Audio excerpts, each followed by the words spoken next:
Vocês sabem por quê? Que alguns pecuaristas utilizam o fio de cobre na orelha do gado? É tipo que um brinco na orelha da vaca. Alguns pecuaristas utilizam essa maneira para cair a verruga do gado, né? Por exemplo, tem uma bezerra ali que tá o puro verruga, tá infestado de verruga. E a gente não sabe o que faz, né? Tem uns tipos de remédio e tal. Muitos pecuaristas usam essa ferramenta aqui, ó. Esse fio de cobre. Então a gente vai estar colocando na orelha da bezerra aí.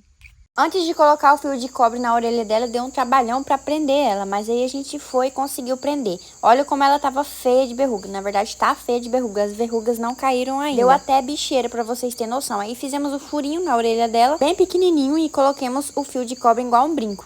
E essa é a nossa primeira vez fazendo esse experimento. A gente já viu outras pessoas fazendo, falando que deu super certo.